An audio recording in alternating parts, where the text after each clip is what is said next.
All right, everybody. Thanks for joining us for another episode of DentMent. This is the first episode of this particular year, so this is going to be great. Let's kick it off and making things off nice and hot and heated with having our guest, Dr. Abbas Mohammadi. Thank you, Dr. Abbas. I appreciate your time joining us. Dr. Milad, of course, and Mr. Masood, co-founder of Allo AI, and myself. So let's jump in. I mean, Dr. Abbas, if you want to give us a quick little intro about yourself, I could, but I think it's best coming from yourself. Sure. First of all, thank you for having me and give me this opportunity. I'm privileged to start the new year with you guys. Yes. So, in terms of myself, I was talking to Milad before starting this episode that I left my hometown country, Iran, back in 1984. And obviously, all of you know why I left because at that time a war broke between Iran and Iraq. There was only one way to go to the war if I would stay in Iran, and there was one way trip. You go there and you never know you came back or you come back, with half leg or one eye, So it was a very brutal war there. So I had to leave the country. Like many other Iranian refugees that they left Iran, they went somewhere else before they get to the United States. So I used Greece as my stepping stone to go to Greece, and I did my original training as in a dental school in University of Thessaloniki in Greece, and I got my dental degree in Greece. So it was a challenging time. Was not too many people or Iranian around there. So in a short period of time, I got forced to learn the Greek language.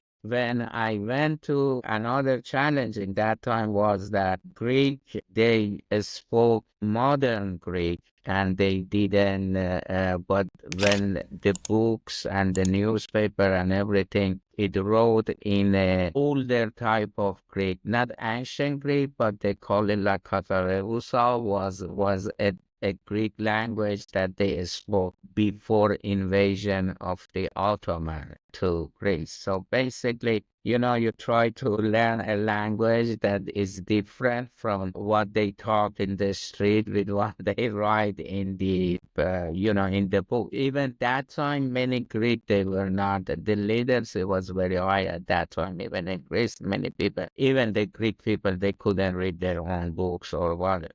So I arrived in a very transitional time in Greece that they wanted to change it to write the books in the modern Greek.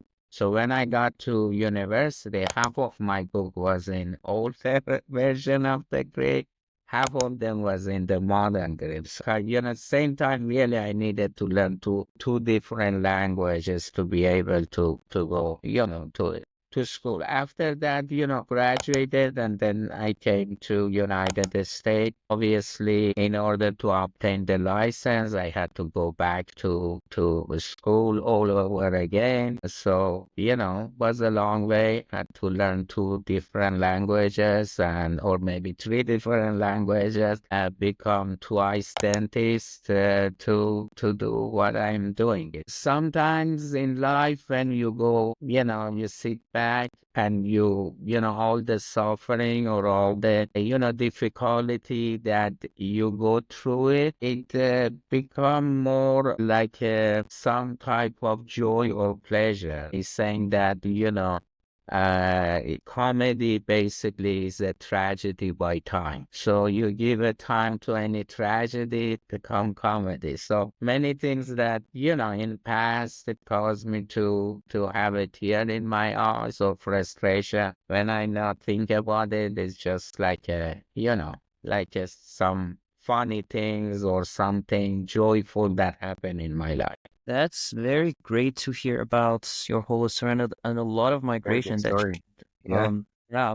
And I think everyone in this room is an immigrant. Some people are recent, like myself. Some other people, like Milad and Hussein, they've been an immigrant for a long time. So maybe I should ask some basic questions. By the way, Masood, don't forget, This is this podcast. We are all Iranian. So this You're is the all Iranian Iranian. There you podcast. go. It's an Iranian Persian exclusive.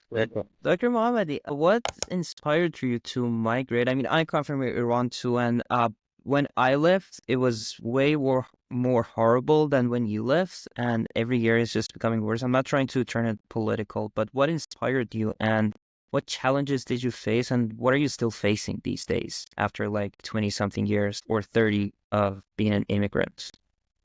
What is your question exactly, Masood John? Are you saying that why I choose to come to United States? So part of the things that I came to the United States, first of all, obviously I wanted to continue to do my post graduation and I wanted to be trained more from what I did in my dental school. And I had a lot of fascination to do a research. One of my first choices was to go to Scandinavian, to Sweden, because as you know, Sweden also is a very advanced in dentistry. But in terms of the immigration and in terms of opportunity, despite all those political differences and division that we have, there is nowhere is place for immigrant to go like United States, because even Milad used to live in Turkey, I used to live in Greece, doesn't matter. Is you see discrimination here, that's for sure. You see prejudice, you see here, but at the end of the day, you get the opportunity to go where you wanted to get. So there is that, obviously is a land of opportunity that no other country can at the end of the day offer, with all the ugly things that we see and with all the ugly things that happening, that nowhere else it happening, only here. But I guess that's the part of the deal. At the end of the day, I do believe if you work very hard and if you focus on what you wanted to do, you can achieve. Of course, this is global. You can do that in that's a part of the love. You can do that even in any other country. But here in United States, I do believe there are way more opportunity from what Europe or other country can offer. Yeah, absolutely. That's very great to hear. And you're a very successful doctor, clinician, and not just that, but a founder in the dental space. What inspired you to be in dental, like not other spaces? Why I become a dentist, and the reason that part of it, first, let's retrieve back and go why I wanted to do science. One of the, because dentistry is a science. First, I wanted to become a scientist because when I was very young, like maybe, 12, 13 years old, that was the time that Iranian Revolution occurred. So during the revolution, all the young kids or teenager or the people and 12 or 13 years old overseas are way more mature than teenagers here. So at that time we were talking about having a utopian society. Everybody wanted to think idealistically what it takes to make everything perfect. So at the early age, I realized that the ideas is great, but the ideas can be only stayed in the book unless you need to implement those great ideas or ideal circumstances to a situation that or the circumstances that are not ideal, which means to reality. In the only way you can create ideal ideas in reality is through the science. Because a science, it can manipulate the circumstances. And that's why my fascination was to go, in the early age, I find out the only way you can create great ideas in life by be a scientist. So that's why I started to become fascinated with the science. The other experience that it came to me is actually I was 9 years old growing up in Iran Friday, and Friday in Iran is like a Sunday. So I got a horrible toothache, and my mother was looking to find a dentist on Friday to get me out of the pain. And well, obviously there no doctor was open there, but we had a neighbor like a 2 block away, like, one of those houses that they have the office and they have the house. So my mother and me went and rang the bell, and we begged the doctor to get me out of the pain, and finally she did, and that's inspired me to become a dentist. And I saw how my mother, you had the pain, but then you see your mother, is very distressed. And when I saw more of my pain, I was worried about my mother to see her in that amount of the distress. So always, I had a good experience. Look at dentists as like to be a hero. They can get you out of the pain, maybe, she did like an emergency pulpotomy or pulpotomy, but toothache can be horrible, and the relief is effective, especially when you kid. You look at them always like a hero. So I look at it. So always so those two type, it made me to become a fascinated with the science and be why I wanted to be a dentist. That's amazing.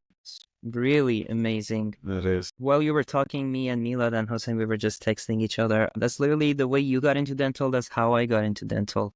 It has a, which is pretty much the same as yours. Yeah. And before we get to that, that science part, I totally agree with you. Like, I myself, I come from a super religious family. You know how Persian families are, especially the ones that are a little bit older. They are very religious and very strict. I come from that kind of family, and then science really helped me to open up my eyes and to be able to see the world from a bigger picture, and to be able to really understand my path in life, to, what really inspires me, what am I after. And my deep passion is really neuroscience, which is a topic for another podcast. But I totally see your points of how science really shapes people and gives them, the flexibility to be able to question things and to go deeper into stuff. I totally agree with that. And also about the other part that I said, Milad and Hossein and me, we were talking about, it was about 2 years back that my friend, it wasn't me, my friend got a toothache, and then I was trying to book an appointment here in the Vancouver area. I'm from Vancouver, by the way. The Vancouver area, and then I had to call up between 10 clinics until one of them picked up. That's when I got the first problem and the inspiration to, I saw a problem, and then I went after a solution to fix that, because I had a horrible experience as a patient or someone that's trying to book an appointment for a patient. That's basically how I got into the dental space, which is pretty much similar to what you did. But if I may ask, Dr. Mohammadi, if you can say a little bit about if you were practicing back in Greece, and then how did you become a doctor here? Because you said you had to continue your education here in the US as well. And how many years have you been practicing for, and how's that going so far? Okay. So I don't know how things working in Canada, but here, in order to, get the license, you have to be graduated from the accredited program at, in American university. So at that point, and still they have it, like certain university offer that it called advanced standing program. Like they accept what you did, except the last 2 years of your dental school, basically. So obviously you need to pass the board, you need to go through all those type of examination and so on. So, and at that point, then you go back 2 years to the dental school, and then you get your degree. But when I came to the United States, actually, I came back in 1990, but then I went to dental school as an advanced standing program in 1993. From 1990 to 1993, actually to 1996, I was doing research at the same time. So I came to United to Columbia first as a postdoctoral fellowship, and I did research on oral microbiology, pathogenesis of periodontitis, and so on. So based on the, and because I was doing a research, they give me some break or some type of a scholarship on my tuition. So I didn't have to pay the full things while I was doing the research. And then, I went back to school because I know I cannot practice dentistry or to become a clinician in United States unless I get the degree from the American accredited university. And you are running a DSO right now. What inspired you to go from practicing to becoming an owner and buying multiple practices? Because I think that's something that Milad is trying to do right now, and he's definitely having a hard time. And it takes guts to go into that space while you're still practicing at the same time. Well, you can, right now I do practicing, but my practice only limited to the diagnosis and triage. I can run offices and get involved with invasive procedure, that's impossible. And I'm not doing it every day. I work every day, but I'm not seeing patient every day. Usually I see them on weekends or late hours when we get busy. In terms of creating, why I wanted to do and why I'm enjoying that is always, again, I wanted to become a researcher. So to become a researcher, you need to think always outside the box. So that's what I like to do. I like to do thinking outside the box. So you want to create a business, you have to be always innovative. You have always to come with new ideas that nobody else has those ideas. And you have to keep trying. And don't get me wrong, from 10 ideas you have in your mind, 9 of them it might be failure, but bingo. You get one right, that's all it make a big difference. Before I came to Connecticut and you said, okay, I'm a successful businessman, but I came to Connecticut, I had to file bankruptcy because I started business in your area and I couldn't make it. And the rent was high, I couldn't pay the mortgages. So I came to Connecticut with $200 in my pocket and a credit line that nobody wanted to talk to me, because I bankrupt. I couldn't pay the mortgage. I couldn't, I bought a office from older Italian doctor that was dying from lung cancer. And when I opened it, none of these patients, they came, they wanted me to patch a big, huge amount of filling on them. He was doing different dentistry. I was trained to do different dentistry. So things didn't work out. But when I came to Connecticut, I came in the right time, in the right place. When I came to Connecticut, the doctors in Connecticut, what doctors was very homogenic state. It's not right now, but used to be when I came when I opened my office like 25 years ago. Was very homogenic practice, a homogenic population in Connecticut. But these doctors, they work only 4 days a week. They work Monday, Tuesday, Wednesday used to be a golf day, so they play golf. Then they went Thursday, and then Friday was half day because they had to go do Sabbath or whatever before the dark. So when I came and my office 7 days a week is a lot of people. They came all over the place because there was something very new for them. Oh my God, I not have to take off from my work, or I introduced something very new, which in New York area didn't matter. I could work even 8 days a week. Still, couldn't make it. But here, you have to do so same person with the same ambitions, with the same ideas. It's just, you need to make a good judgment. Okay, obviously, I didn't make the judgment. Life made me the judgment, but that happened because I failed in my first attempt. Don't get me wrong. When I was in New York area, I did the same thing. I was going to the office every single day, but there were so many competition that, it didn't matter how many days and things were so expensive, so I couldn't catch up. But here, everything was cheaper. The real estate was more realistic to pay for it. Overhead was cheaper, so I was able to make it. I know Milad used to work for Aspen, or I don't know, he's still working for Aspen.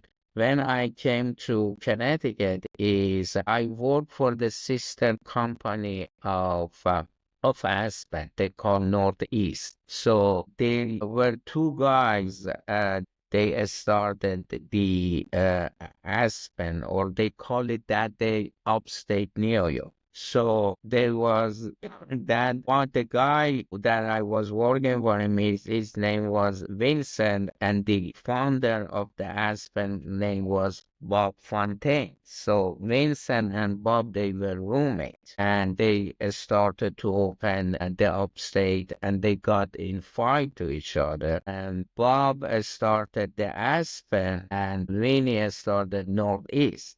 So I was working for the Northeast when I came. So I was working for them like probably around 2 years, before be able even open to my own office, because I have to buy everything cash. No bank wanted to give me loan or anything like that. So worked, got the money, opened a small office, 750 square feet, work 7 days a week.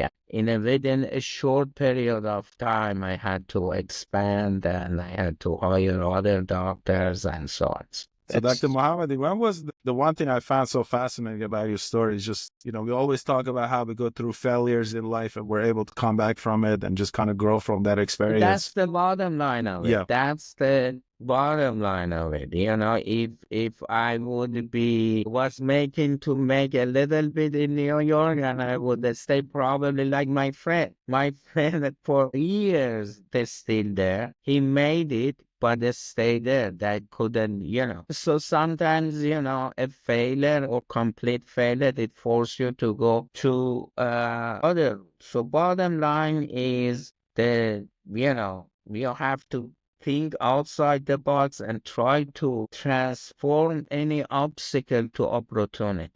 That's the art. Is keep make those obstacles and take advantage of those and try to convert it to the opportunity. And necessarily, it's really not a failure as long as you learn from it. Like when you turn it into an opportunity. There is not such a thing like a failure. I agree.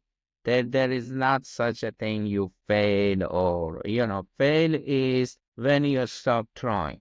When you stop trying, that's the time you fail. But if you keep trying, you never fail. Exactly. And I myself have had too many failures that I started categorizing them, like easy failures and hard failures.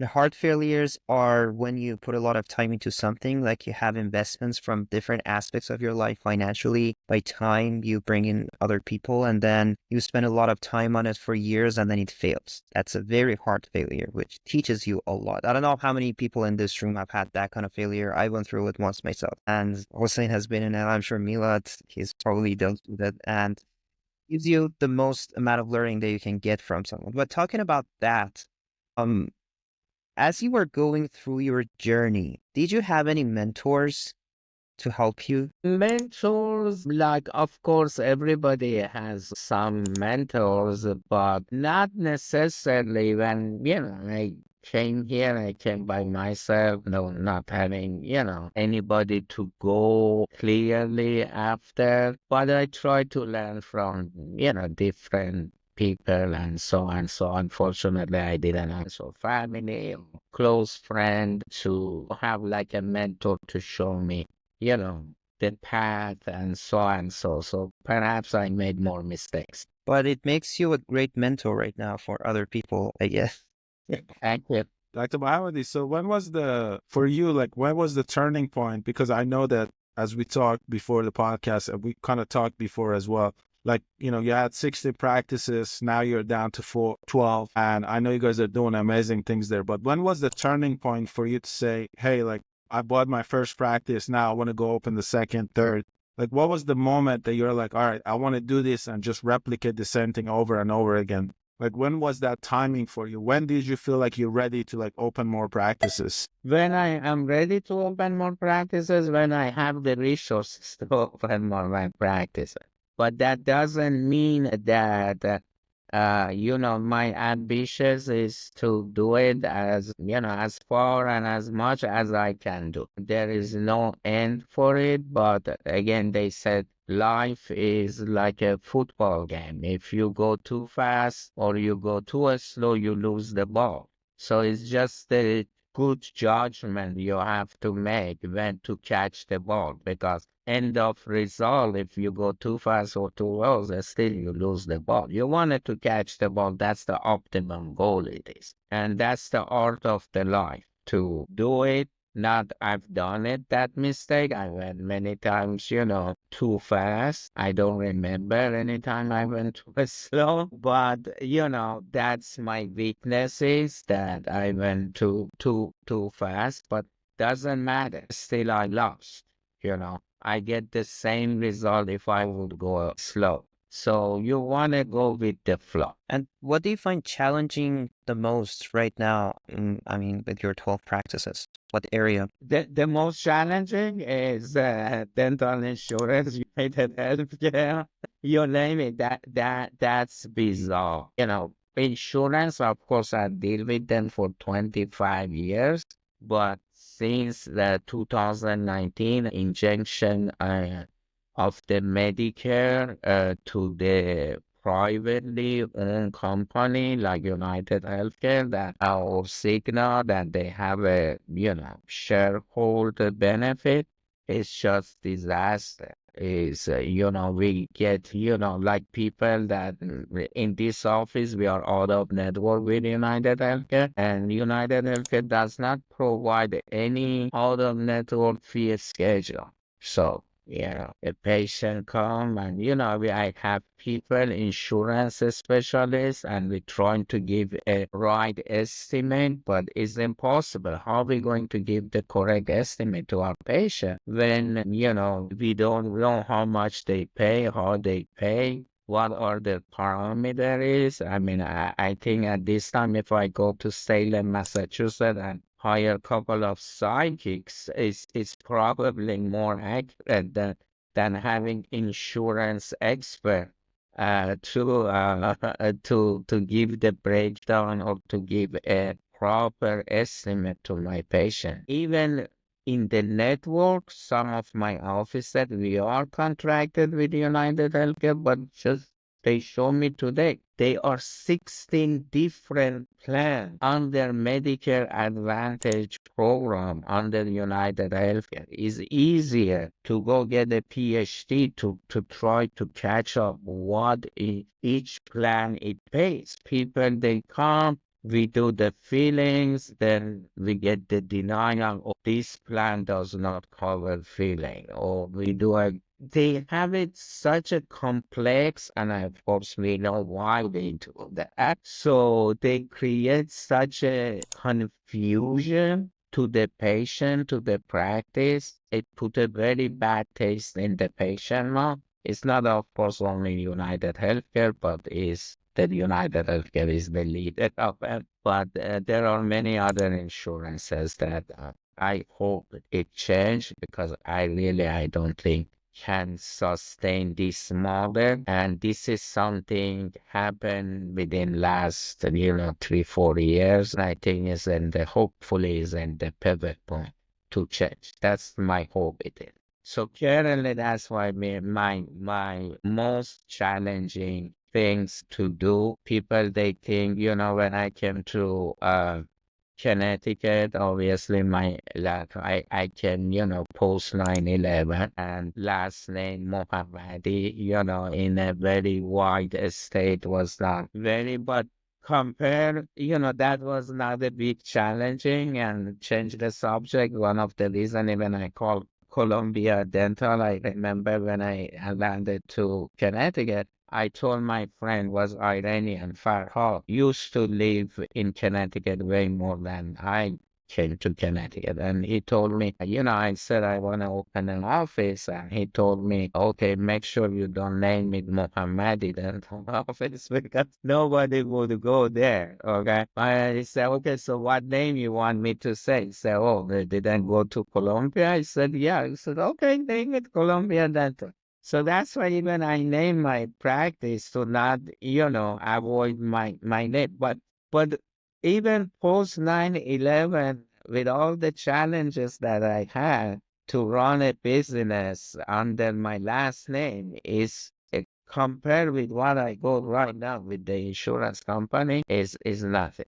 Is very bad, is very sad, and I hope it change. I got a slight bit of a question for you, doctor. So as obviously the clinical director of, I think, 12 or 13 locations, and you've got 25 years of experience under your belt, my question is, how do you envision the future of dentistry evolving in the next decade, considering things like artificial intelligence and new technology, and how dental offices in general have evolved in the last 10, 15, 20 years? What is your perspective there? I think what happened, and I've seen it, what is happen in my dental laboratory by digitalizing. At one point, I had 13 people of the lab technician, and they used to wax up and cast the wax, fabricate model, and all those stuff. And that was not long ago. I used to do that back in 2017, 18, and since 2019, we started to digitalizing. But I see right now I have only like a 4 or 5 lab technicians. By production is like maybe 3 or 4 times more than before. We designed the crown, we trim 20 crowns overnight. We come in the morning ready to go. So things with robotic and AI, it become way more efficient in the dental laboratory, which I witnesses my own eye. And I do believe by improvement of the sensor and robotic, I do believe maybe, I don't know, 10 years, but I think 30 or 40 years down the road, probably a robot does the crown prep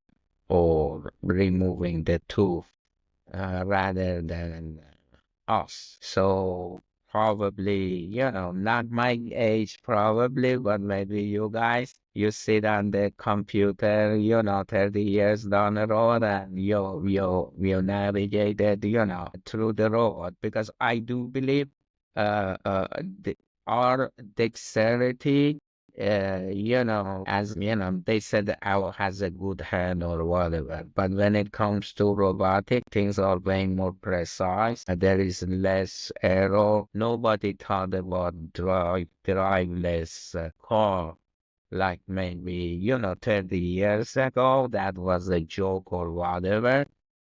But I think with these sensors and the things, that we have, or, imagine even extraction, if you can the radiograph or can determine the density of the bone, and the forceps is calculate how much pressure you need to put and move the tooth and take the tooth out, arthrotomatic and not break the tooth, is all on the theoretical, is possible, but what it make it a very experienced surgeon different than the inexperienced doctor, because they've done it so much, they know how much pressure to put it, and so they learn it over experience. But it's just the empirical experience. But when it comes to AI and it comes to robotic, everything I do believe can be pre-calculated. It would be, things would be done more precise. But again, this is my vision that I have. And talking about it, actually, I was, going to write a post on the LinkedIn from the artistic point of view. I think also the perception of the art in dentistry will change because right now the conception of beauty in dentistry is to be symmetrical, homogenic, and white. Again, 30 years ago, even in New York City, nobody wanted to have purple hair or orange or so and so. You know what I mean? Don't be surprised that 30 years down the road, people, they ask you to have a pink crown or all those things. Also from artistic point, I do believe it's art also evolved, or the perception of the beauty, it changed. Even when I was in Greece, when they had diastema between 8 and 9, they call it, oh, this is, pretty, this is something good. They didn't want to not having that diastema. But over time, things changed now. Now everybody wanted to have very white teeth, wanted to have things very symmetrical and homogenic. And that was the ancient Greek perception of the beauty. But over time, if you go, to Museum of Modern Art in New York City, hey, you don't see anything symmetrical. You don't see anything, you know what I mean? So I think dentistry also is for both sides, from the artistic part and from the scientific or functionality, is going to change in the last 30 or 40 years. But again, this is just science fiction. It's not having any, I don't. Yeah, it's really not sci-fi because we are seeing tools these days that we were really seeing in movies just like 10 years ago. Have you watched the movie Her? No. It's a movie that like they created an AI operating system that people fall in love with. I don't know if anyone in this room has watched it. I heard about it, but I never went saw it yet. Yeah, and that thing, when I was watching it, I was like, this technology at least 50, 100 years later. I was literally watching it last year, and then this year I saw an exact same thing, and I was like, whoa, like we are moving so fast. Even, people that are even, younger, they are still having a hard time to keep up with the technology and, catch up with everything that's progressing. So that's really, really crazy. And I saw once that you mentioned something on your LinkedIn about AI specifically. How do you find it within your day-to-day operations, within your clinics? Like, how's that helping you in that road? Well, of course, we wanted to use automation for anything that is possible. We use AI, and right now, actually, I'm negotiating with the company called Pearl to implement that AI to my billing. In order to beat because United Healthcare and all those insurance companies, they use AI to deny the claim. So we wanted to preemptively use AI. So any claims that AI thinks that they're going to deny it, we're going to address it before we send it. Like, the radiograph, it doesn't show, it's not clear, or whatever it is. So we wanted to do that. So use it. So, and again, we use obviously AI in designing the crown or prosthesis. Of course, we, have people to design it or do the final touch. But AI is always, suggesting where the margin will, how the anatomy looks, and so on. So all those are the good things of the AI. The only thing that we should not use AI is, in making a real business decision, is because AI, it goes with the risk and benefit. So whatever the risk is more than benefit, the AI tell you no, because it's all about the statistic, it's all about the data. But in real life, if you never take the risk, you're never going to have innovation. If you don't push the envelope, you not get involved, you stay the same. So is the balance that we need to do it. In a process, AI is going to be our best friend. In a leadership, AI could be our worst enemy, because if we wanted to try every decision, if we want let the AI lead us, we're going to be the same.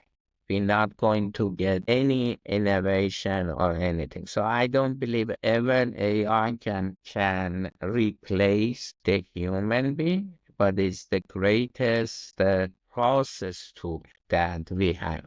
We should use it as much as we can. Yeah, it's pretty much complementary to what we humans do. It just makes it more efficient. But at the end of the day, Correct. yeah, for us to want to do.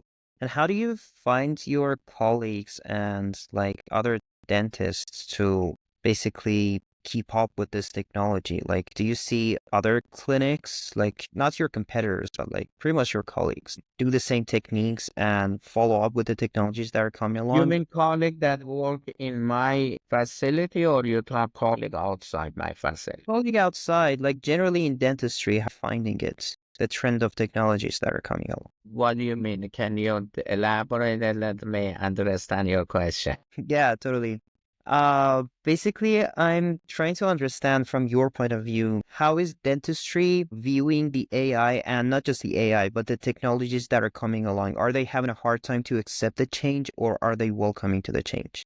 Because it's Well, different in every industry. well, I cannot talk about everybody, but I mean, if we using it a lot, I'm sure, that part of it goes on, older doctor that they got used to something. They are not be able to adapt to that easier. But again, is adaptation to this change is very important. I'm not young, but I learn in life to adapt. Charles Darwin said that, the stronger species doesn't mean that they're going to survive. The species that they adapt, they're going to survive. History shows dinosaurs, they were very big and strong, and they didn't survive because they couldn't adapt to the changes. But little bit fly still is around, and, because they could adapt. So it's all matter of the surviving. One that they survive, I bet they have to adapt to AI. There is no other way to do it. They cannot be survived. Still, I see some doctor, they come, with those film in the, processing film and so on. So, but these are the people that they doing the same thing forever, and they not going to be, they not going to change anything, or is they not going to survive, because I know those, they maybe see 5 patients a week, and, they complain, I cannot pay the bills, of course. So that's the key. It is the adaptation to the changes. Adaptability. That's That's a awesome. very good point. To Mohammad, the one thing I found super, super fascinating about your clinic, you offer all these like free services to community, like free cleaning. And I see you post up on the news and all over the place. What really motivated you to want to do something like that? Because that is so amazing. I mean, I haven't really seen anybody doing it. What did drive you to really want to do that? Is, in community. First of all, you certain things you do it because, you want to help people. And if you look at it from business perspective, sometimes, you give a little bit to the community, but in return, you get a lot back. Same thing, in the workplace. Maybe you buy a donut for your colleague, or it costs you $5, but, in return, what they do, so good gesture, it pays a lot, So either way you look at it, first, as a human being, it gives you satisfaction to help people. Some of those people, they don't have a mean to get the cleaning and so on. So you help people, they give you a good satisfaction. And also is a great, and if you, as a business model, is you don't want, you want it to be portrayed as a business that helping the community, is standing beyond the community.